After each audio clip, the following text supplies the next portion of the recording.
कहानी की शुरुआत में हमें पॉल नाम के एक फिशरमैन को दिखाया जाता है जो पैसे ना होने के कारण शहर से दूर और समंदर के पास एक छोटे से घर में अपनी पत्नी के साथ रहता है।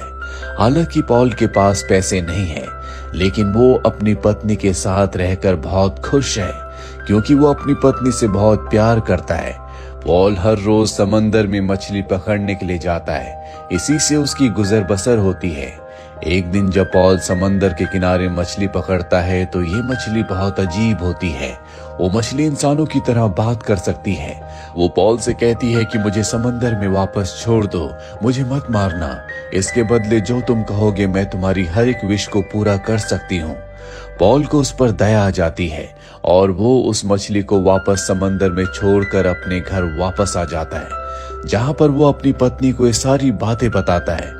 उसकी पत्नी के दिल में लालच आ जाता है। वो कहती है कि तुम्हें उससे कुछ मांगना चाहिए था। पॉल कहता है कि मेरे पास सब कुछ है, मैं मेहनत से अपने लिए और तुम्हारे लिए 2 वक्त की रोटी का इंतजाम कर सकता हूँ। उसकी पत्नी कहती है कि कल को हमारे बच्चे होंगे, हमारे घर को देखो, हम उन्हें अच्छी जिंदगी नहीं दे सकते, इसीलिए तुम्हें जाकर उस मछली से मांगना होगा। हालांकि पॉल ऐसा नहीं करना चाहता, लेकिन अपनी पत्नी के कहने पर वो समंदर के किनारे जाता है और हिचकिचाते हुए मछली को आवाज देता है।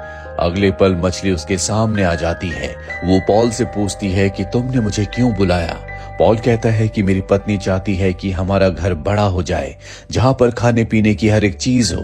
मछली कहती है ठीक है, ऐसे ही होगा। और जब पॉल अपने घर वापस लौटता है तो सच में उसका घर पहले से बड़ा हो चुका है, जहां पर खाने पीने की हर एक चीज है। पॉल की पत्नी इससे बहुत खुश है। हालांकि पॉल के घर में अब खाने पीने की कोई कमी नहीं है, लेकिन फिर भी वो अपने काम को नहीं छोड़ता। वो समंदर के किनारे मछलियां पकड़ने के लिए जाता है और जो भी मछलियां वो पकड़ता है वो अपने एक दूसरे गरीब दोस्त को दे देता है, क्योंकि उसके 5 बच्चे होते हैं। दरअसल पॉल बहुत ही दयावान है। उसके दिल में किसी तरह का कोई लालच नहीं है और उसकी पत्नी के दिल में लालच पहले से भी ज्यादा बढ़ चुका है।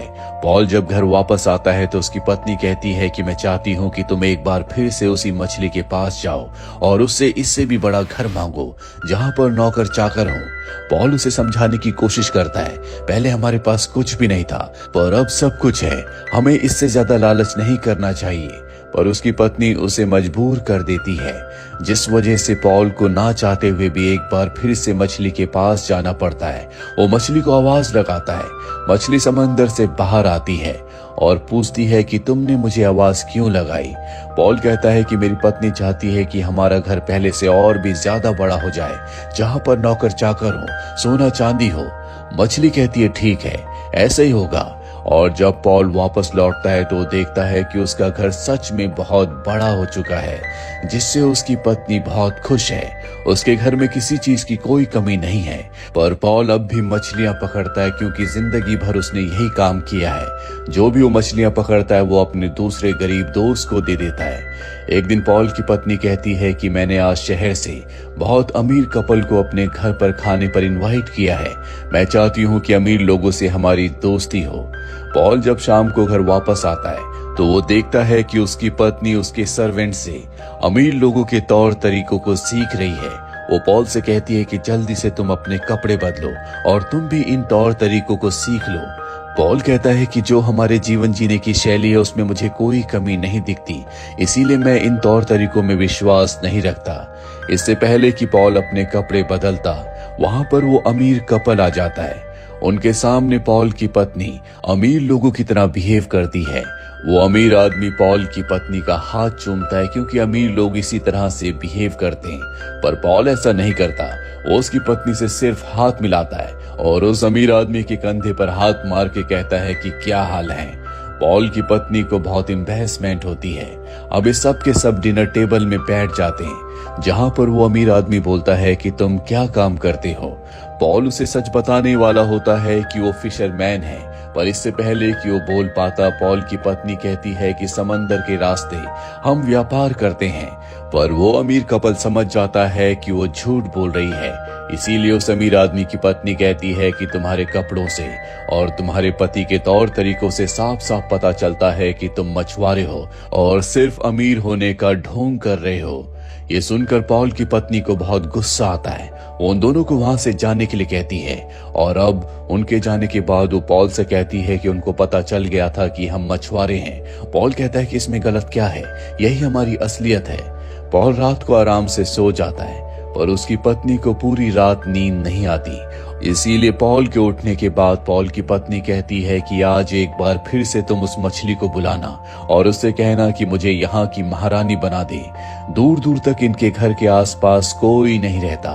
हालांकि पॉल ऐसा नहीं करना चाहता, लेकिन उसकी पत्नी उसे मजबूर कर देती है और अब पॉल ना चाहते हुए भी एक बार फिर से मछली को समंदर के किनारे जाकर आवाज लगाता है। मछली बाहर आ जाती है और पॉल से पूछती है, तुमने मुझे क्यों बुलाया?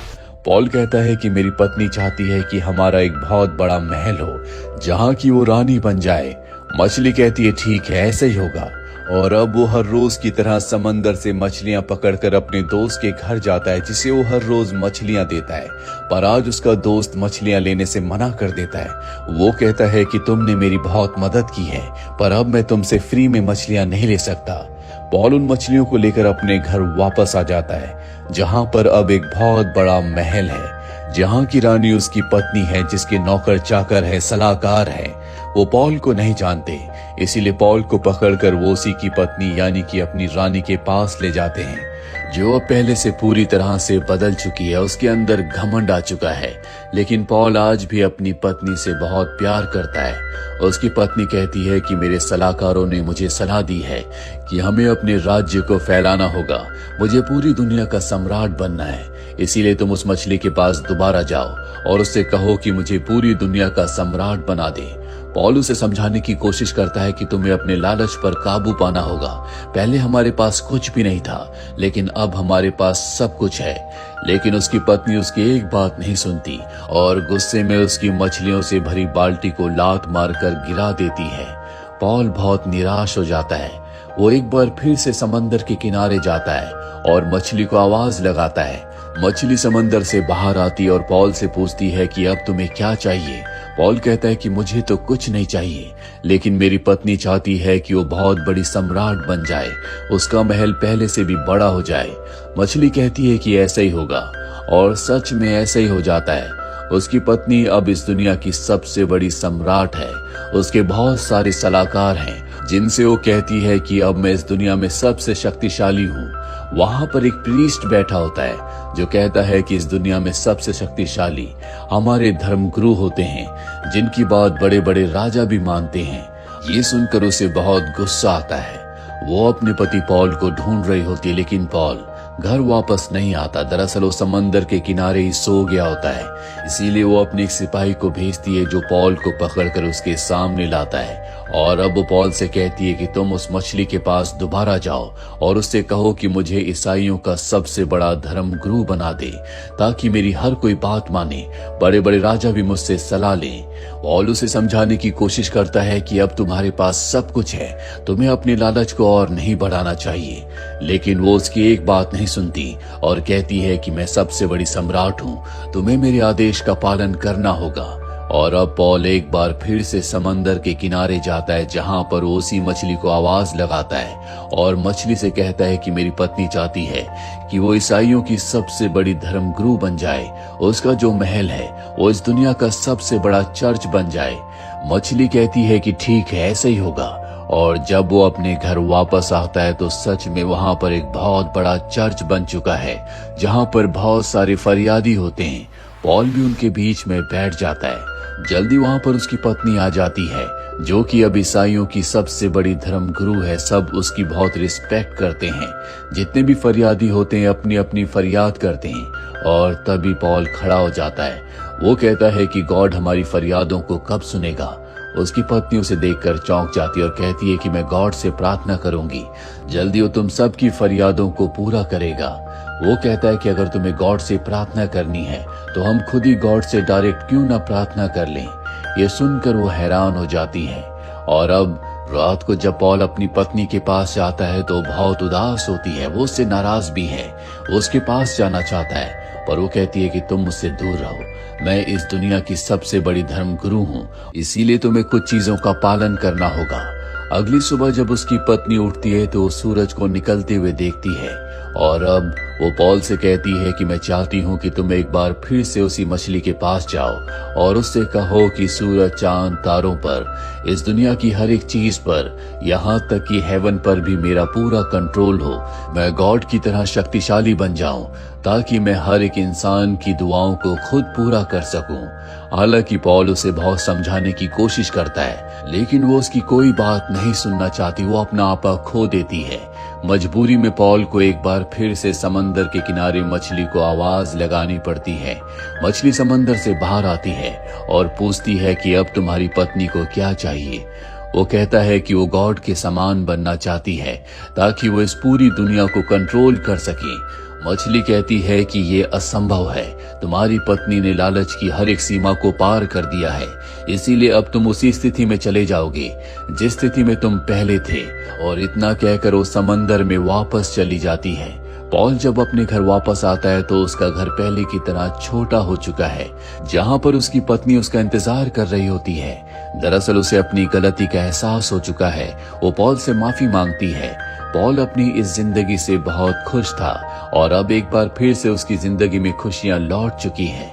उसकी पत्नी और वो एक बार फिर से पहले की तरह जिंदगी की गुजर बसर करना शुरू कर देते हैं, जहां पर इनके पास पैसे तो नहीं है, लेकिन इन दोनों के पास एक दूसरे के लिए बहुत प्यार है और प्यारी खुशियां हैं। इस कहानी से हमें सीख मिलती है कि जिंदगी में आपके पास जितना भी हो, हमें उसी में सब्र करना चाहिए, उसी में खुशियां ढूंढनी चाहिए, क्योंकि इंसान को जितना भी मिल जाए उसका लालच कभी पूरा नहीं होता। वो और ज्यादा की डिमांड करता है और ऐसा करने से उसकी जिंदगी से खुशियां हमेशा के लिए कोसों दूर चली जाती है। तो ये थी एक प्यारी सी लोक कथा जिसने कई लोगों की जिंदगी को बदला है। उम्मीद करते हैं कि ये कहानी आपको पसंद आई होगी।